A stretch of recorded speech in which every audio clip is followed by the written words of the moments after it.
Well, Club Shay Shay is getting messier and messier. It's almost like Wendy Williams didn't go anywhere. She just got a weight set. Um, so Monique was on. Every time I see Monique these days, she's on doing some greasy ass video with her and her daddy complaining about something or working out. I don't know nobody that work out that much and gain weight unless every crunch you do has got Captain in front of it. But apparently she goes on Club Shay Shay and tells the story about how she came on my radio show and I wasn't there at the time.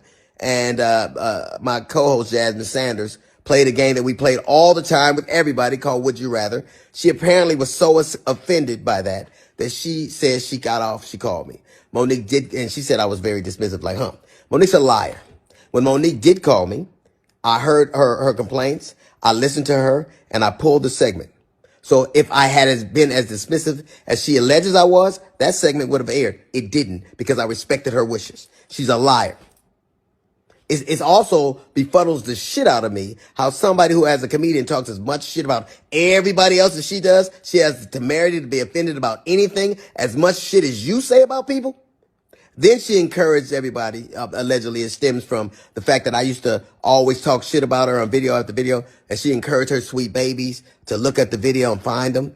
Do that. Do exactly what she says. And you know what you're not going to find?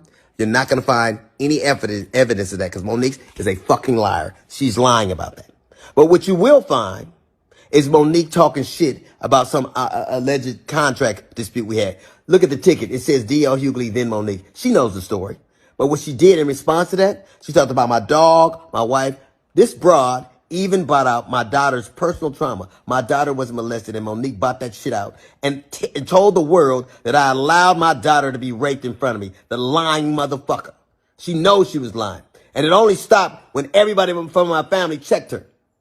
It's interesting. You know what else you won't see Monique doing? You won't ever see her with her family, videos with her children or grandchildren, because nobody fucks with me. How do you have sweet babies when your own babies don't fuck with you? How do you love us for real when there's no evidence of anybody loving you for real, except your daddy, who you apparently have to pay? And FYI, daughters are paid for by daddies, not daddies who get paid by their daughters. You know what else you won't see Monique doing? Telling jokes.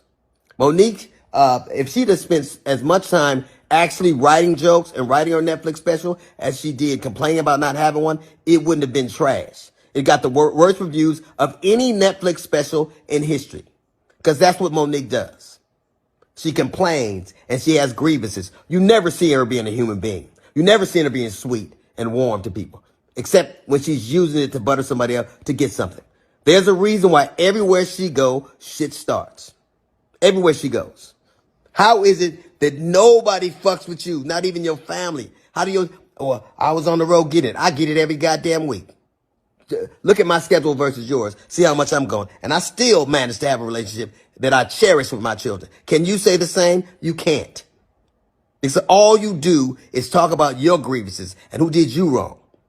There's a reason you're by yourself. There's a reason you got to pay a man to love you.